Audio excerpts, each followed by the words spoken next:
हम फसल नहीं फसलें पैदा करते हैं, मतलब बहुत सारी की फसलें जो भी हमारी मिट्टी में पैदा हो सकती हैं। मेरी मुख्य कास्ट जो है गन्ना है। गन्ने को हम प्रोसेसिंग करते हैं और उसकी मार्केटिंग भी काम करते हैं। सह फसल पे हम हल्दी, अदरक, लहसुन और आलू और कुछ आउटर पैरामीटर पे हमने फ्रूट्स भी किए हुए हैं।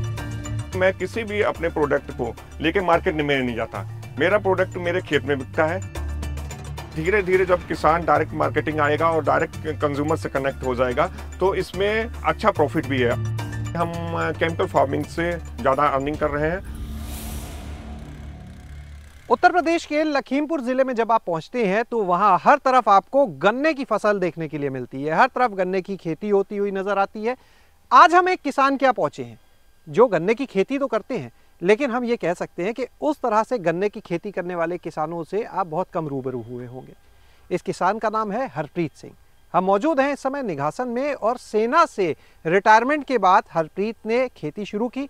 यहाँ पर वो गन्ने की खेती तो कर रहे हैं, लेकिन खास चीज़ अगर कहें तो वो ये कि ये पूरी तरह से केमिकल फ्री फार्मिंग करते हैं। और सिर्फ गन्ना ही नहीं, गन्ने के साथ इंटरक्रॉपिंग में उनके आपको लहसुन, अदरक, हल्दी, कई और फसलें भी देखने के लिए मिल जाएंगी, आलू इसी के बीच में। और खेती के इस मॉडल में अगर आप देखें जो गुणवत्ता की बात होती है, गन्ना भी आपको बहुत अच्छी गुणवत्ता का मिलेगा, मोटा गन्ना मिलेगा और बाकी जो फसलें हैं वो भी शानदार। हरप्रीत जी, बहुत बहुत स्वागत है आपका।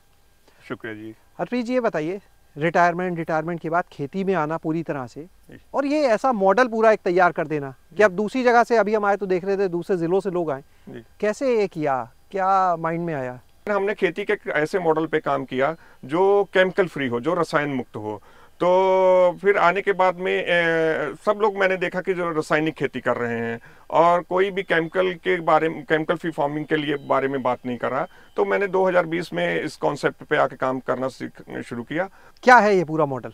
मेरी मुख्य कास्ट जो है गन्ना है और गन्ने के ऊपर गन्ने को हम प्रोसेसिंग करते हैं और उसकी मार्केटिंग भी काम करते हैं कि तीनों काम, प्रोडक्शन, प्रोसेसिंग और मार्केटिंग, ये तीनों स्टेप हमारे हैं और इसके अंदर हम कोई भी केमिकल नहीं डालते हैं। तो यहाँ पर ये जो पूरा आपका मॉडल है, ये जो गन्ना आप कर रहे हैं जी, सहफसली हम देख रहे हैं, इंटरक्रॉपिंग देख रहे हैं यहाँ पर गन्ने के साथ, वो भी एक तरह की नहीं, कई फसलें यहाँ पे लगी हुई दिख रही हैं। जिस जगह पे हम खड़े हैं आप देख रहे हैं बीच में ऐसे लहसुन लगा है। कितनी चीजें आप इसमें इंटरक्रॉप में लेते हैं? देखिए, इसमें जी मुख्य फसल गन्ना है। गन्ने के अंदर सह फसल पे हम हल्दी, अदरक, लहसुन और आलू और कुछ आउटर पैरामीटर पे हमने फ्रूट्स भी किए हुए हैं। पपीता है, केला है और कुछ आम के भी पौधे लगाए हैं कि हम लोग, जो किसान की डिपेंडेंसी, वो मार्केट डिपेंडेंसी ख़त्म होनी चाहिए। जो मेरे किचन में जो बन रहा है, मेरी फर्स्ट प्रायोरिटी है कि जो भी मेरे घर में फ्रूट हैं, मसाले हैं, दालें हैं, अनाज हैं, गुड़ है, शक्कर है, वो मेरे घर का हो। तो ये सारी चीज़ों पे काम करता हूँ और जो भी मेरे पास एक्स्ट्रा बच जाता है उसकी मैं मार्केटिंग भी कर रहा हूँ। हालांकि गुड़ शक्कर में कोई मार्केट की हमारे पास कोई समस्या नहीं है, हम अपनी जितनी डिमांड है उसको भी हम लोग पूरा नहीं कर पा रहे हैं। और दूसरी बात आपको ये बता दूं कि मैं किसी भी अपने प्रोडक्ट को लेके मार्केट में नहीं जाता, मेरा प्रोडक्ट मेरे खेत में बिकता है और खुद कस्टमर आता है और यहीं से लेके जाता है। कैसे बिकता है खेत से? कोई प्रॉब्लम नहीं है सर, आप क्वालिटी बढ़ाएं। क्या तैयार करते हैं और बेचते हैं? मेनली तो अभी हम लोग गुड़ और शक्कर भी बेच रहे हैं। उसके अलावा भी हम इन फ्यूचर में कुछ और भी चीज़ों पे काम कर रहे हैं। जैसे कि हमारे पास सामने आपने देख रहे हैं कि हमने दाल ली थी, है ना, मूंग थी, उड़द थी, उसको भी हम लोग कोशिश कर रहे हैं कि खेत से बेचें। और हल्दी है वो हम अपने खेत से बेच रहे हैं।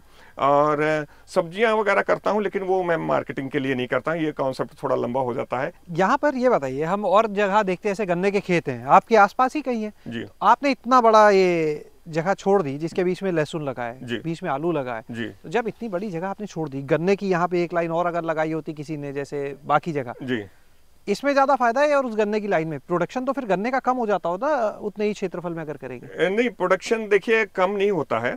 प्रोडक्शन देखिए केमिकल, इसमें भी अलग जो सवाल है आपका, कुछ लोग केमिकल खेती करते हैं, बहुत अच्छी करते हैं, कुछ केमिकल खेती करते हैं, रासायनिक खेती करते हैं, इतनी अच्छी नहीं करते हैं। तो इसमें ये ऐसा है कि हम लोग इसकी रिकवरी जो है, अगर प्रोडक्शन हमारा कुछ कम भी होता है, उसकी हम वैल्यू जो है, जो रिकवरी है उसकी रिकवरी करें, हम उसकी प्रोसेसिंग करके, प्रोसेसिंग से करें, मतलब जो उत्पाद से करें, है ना। तो हम लोग जो हमारा गुड़ है वो मार्केट की जो मार्केट में बिकता है उससे 2 गुनी 3 गुनी कीमत पे बिकता है। तो हमारा अगर कुछ प्रोडक्शन कम होती है, या पहली बात तो ऐसा है ही नहीं है कि प्रोडक्शन हमारा अच्छा है। आप जैसे देख सकते हैं, गन्ने की मोटाई देख सकते हैं, और यहाँ गन्ना वाकई ये है ना, काफी मोटा गन्ना हाँ, यहाँ पे लगा हुआ है। पहले 1-2 बहुत साल, अच्छी मोटाई है। पहले 1-2 साल दिक्कत आती है। ये ऐसी वैरायटी कोई है या ये जो मॉडल है इसका कुछ लाभ है? नहीं, ये सब कुछ डिपेंड करता है कि जब हम आप कहते हैं ना कि आपने बोला कि आप फसल को घना क्यों नहीं बो रहे हैं, तो जब एक पौधा जो होता है वो बेसिक न्यूट्रिशन धूप से लेता है। इसमें क्या होता है कि जब हम किसी फसल को गैपिंग के अंदर बीच बोते हैं, तो उस जैसे इसको हमने गैपिंग रखी हुई है, तो इसके अंदर धूप और हवा एक पौधे को अच्छे से लगती है। और एक बेसिक न्यूट्रिशन है पौधे का धूप, हवा और पानी। और जो पानी का बंदोबस्त करते हैं वो हम इसके तने पे ना करके हम इसकी जड़ पे करते हैं।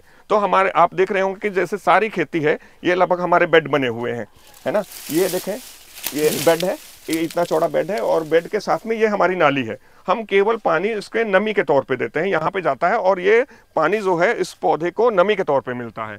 तो उसमें हवा भी लग जाती है, धूप भी लग जाती है, और तीसरा जो बेसिक है वो है पानी। तो पानी इसको नमी के तौर पे मिलता है। तो और उसके साथ में जो हम 6 फसलें ले रहे हैं, उसके साथ में जैसे कि आप गन्ना देख रहे हैं 12-13 फीट की हाइट होगी, और एक उसके साथ हमने फसल ली कंद वाली, ये जमीन के अंदर है। इसका जो फल होगा या जो भी इसके अंदर जो लगेगा वो कंद इसके अंदर बैठेगा, जमीन के अंदर बैठेगा। तो एक हाइट में और एक जमीन के अंदर। तो ये कॉन्सेप्ट है हमारा। ये बताइए कि ये जितनी भी हम खेती आपकी देख रहे हैं, जैसे अभी हम अदरक जहाँ पे लगी थी इंटरक्रॉप में जी, तो हम देख रहे थे एक लाइन थी अदरक की, उसमें बहुत अच्छी हो रही थी वहाँ पे फसल जी, और दूसरी तरफ हम देख रहे थे वहाँ पे थोड़ा कम उसकी ग्रोथ। हाँ बिल्कुल सही है। ये किस वजह से वहां पर है? आपको डायरेक्शन का ध्यान रखना चाहिए, किस डायरेक्शन में कौन सी फसल बोनी है। डायरेक्शन, फसल का डायरेक्शन कौन सा है। जैसे ये गन्ना आप जो देख रहे हैं ये उत्तर दक्षिण है, और उस साइड में जो है पूर्व पश्चिम है, लेकिन अगले साल मैं उसको उखाड़ के उत्तर दक्षिण लगूंगा, क्योंकि मैं उत्तर दक्षिण की डायरेक्शन को ज़्यादा बेटर मानता हूं। और उसके अलावा जो होता है कि हमें इसका फायदा किस तरह से, इसको समझाएंगे उत्तर दक्षिण जो आपने बोला? हाँ जी, क्यों ये फायदेमंद, ये भी बताएंगे? हाँ जी बिल्कुल बिल्कुल। उत्तर दक्षिण इसलिए होता है कि देखिए ये जो सूरज है ये पूर्व से निकलता है और पश्चिम की तरफ डूबता है। और जब हम गन्ना उत्तर दक्षिण को लगाते हैं तो उसमें क्या होता है कि ये गन्ना जैसे आप देख रहे हैं, ये गन्ना उत्तर दक्षिण को लगा है, और सूरज की रोशनी देखिए अभी लगभग 3 बजे का समय होगा, 2:30 बजे का है, तो इसके अंदर, इस कुंड के अंदर धूप लग रही है ना। अगर यही गन्ना उत्तर दक्षिण में होता तो ये से फसल लेना मुश्किल हो जाएगा, क्योंकि ये इसके अंदर छाया रहती है। और जब ये आपका सन धूप जो है 9 बजे की लाइन में सूरज आ जाता है तो इसके अंदर धूप लग जाती है, और ये 1, 9, 10, 11, 12, 13 12 करके 1, 2, 3, 4 बजे तक ये धूप इसमें लगती रहती है। और फिर उसके बाद में ये डेली का ऐसे होता है, तो इस पौधे को जो बेसिक न्यूट्रिशन में धूप है वो लग जाती है। जो हम खेतों में देख रहे होंगे आपने कि ये हमने लहसुन लगाया है, इसके ऊपर आपने मल्चिंग किया हुआ है, बिल्कुल, तो मल्चिंग जरूर करना चाहिए। मल्चिंग के बहुत सारे फायदे हैं। एक तो खरपतवार होता है लेकिन कम होता है, और दूसरी बात इसकी सॉइल जो है नरम रहती है। तीसरा है कि इसके अंदर डायरेक्ट सनलाइट नहीं मिलती, जो माइक्रो जो सूक्ष्म जीव हैं वो उसके अंदर सरवाइव करते हैं, और इसमें मॉइस्चर मेंटेन होता है। और चौथी बात है कि ये धीरे धीरे डिकम्पोज होना शुरू करता है और ऑटोमेटिक फर्टिलाइजर का काम करता है। और जो आपने बोला कि अदरक की फसल आपने आपका सवाल था कि अदरक एक रो में अच्छा, एक रो में अच्छा नहीं है, तो उसमें प्रॉब्लम ये है कि जो एक रो जिसमें अच्छा है तो उसमें बहुत अच्छी छांव है, क्योंकि अदरक जो है वो छांव चाहता है, उसका स्वभाव है कि वो डायरेक्ट सनलाइट नहीं चाहिए। तो उसमें देख रहे हैं कि बहुत अच्छा अदरक हो रहा है, और एक रो में नहीं, थोड़ा सा ये है कमज़ोर है क्योंकि उसमें सनलाइट ज़्यादा लग रही है। तो उसको किसी भी फसल को उसके स्वभाव के हिसाब से पैदा करना चाहिए। पराली जो मुसीबत कही जाती है, और अब तो समय जो चल रहा है जगह जगह देखने को मिलता है कि बहुत जगह खेतों में पराली जलाई जा रही है जी। पराली का भी हम देख रहे हैं आप तो इस्तेमाल कर रहे हैं मल्चिंग में पूरा। बगैर मल्चिंग या बायोमास से हम खेती नहीं कर सकते। इन फ्यूचर हमारा प्लान ये है कि हम कुछ भी डालने की ज़रूरत नहीं है। हमारा जो बायोमास है खेत का, उसी को हम अगर खेत को वापस कर दें, हम उसी से खेती कर रहे हैं। इसके ऊपर भी हम काम कर रहे हैं। और हालांकि जो आपने बोला कि बहुत मुद्दा हो जाता है पराली को आग लगाने के लिए, मेरे पास प्रोसेसिंग यूनिट लगी है। तो पिछले साल मैंने आस पड़ोस के गन्ने, जितने भी गन्ने के खेत थे, उनकी पत्ती बंधवा के अपने खेत में लाया है, क्योंकि भट्टी में जलाने के लिए चाहिए होता है। तो उसमें हमारा जो कम से कम जो पराली को आग लगाते हैं, जो कि हमारे वातावरण को नुकसान नहीं होता है। खाद कैसे आप तैयार करते हैं? खाद जी, पहले मैंने 2 साल जीवामृत दिया, और उसके अलावा ज़्यादा से ज़्यादा बायोमास को मल्च करते हैं। और जो हमारा जो भट्टी से जब हम गुड़ बनाते हैं, तो उसको अंदर जो रस सफाई करते हैं, तो उसकी मैल उठती है। वो तो बिल्कुल केमिकल फ्री है, ऑर्गेनिक जिसको आप कह सकते हैं, है ना। तो वो हम उसको यूज़ करते हैं। और बाकी हम कुछ सरसों की खली भी देते हैं, उसके भी बहुत अच्छे पॉजिटिव रिस्पॉन्स मिल रहे हैं। और मेन मकसद जो है हमारा, ये मल्चिंग है। कुल कितने एकड़ में पूरी खेती का ये जो मॉडल है, ये कितने एकड़ में? जी 18 बीघे है मेरे एकड़ में, यानी लगभग 3.5 एकड़। 3.5 एकड़। तो ये जो 3.5 एकड़ की खेती है, जी, इसको अगर हम पूरा क्योंकि देखिए कोई भी किसान किसी मॉडल को अपनाता है कि जब उसे उस पर कुछ फायदा भी हो, जी, तो एक चुनौती है, क्योंकि घर भी चलाना है, सब कुछ देखना है। तो ये 3.5 एकड़ की खेती अगर हम साल भर के एक टर्नओवर पे कन्वर्ट करें, तो लगभग वो कितना होता होगा इससे? ये जो आपने सवाल किया कि ये कितना प्रॉफिट दे रहा है, इसका हम लोगों ने अभी तक कोई रिटर्न में कुछ लिखित में किया नहीं है। लेकिन हाँ, मैं ये कह सकता हूँ कि धीरे धीरे जब किसान डायरेक्ट मार्केटिंग आएगा और डायरेक्ट कंज्यूमर से कनेक्ट हो जाएगा, तो इसमें अच्छा प्रॉफिट भी है। और इस समय की बात कहें तो मैं कह सकता हूँ कि हम केमिकल फार्मिंग से ज़्यादा अर्निंग कर रहे हैं। और आने वाले भविष्य में ये हो सकता है 2 गुना, 3 गुना और 4 गुना भी कीमत देगा, जब हमारी प्रोडक्ट हमारा फार्म से बिकने लगेगा, उसकी राइट वैल्यू मिलने लगेगी, तो ये अच्छा प्रॉफिट भी देगा। तो आज आपने देखा गन्ने की खेती का ये मॉडल, जिसमें गन्ने के साथ सहफसली में कितनी अलग अलग तरह की फसलें यहाँ पर ये किसान ले रहे हैं। और ख़ास बात, सेहत के लिए भी अच्छी, आर्थिक लिहाज से अगर देखा जाए तो भी ये रसायन वाली खेती से बढ़िया, जैसा अभी इन्होंने बताया, पर्यावरण के लिहाज से भी अच्छी, क्योंकि पराली भी इस्तेमाल हो जा रही है यहाँ पर, पानी भी कम लग रहा है जो लोग खेती करते हैं अन्य किसान उनकी तुलना में।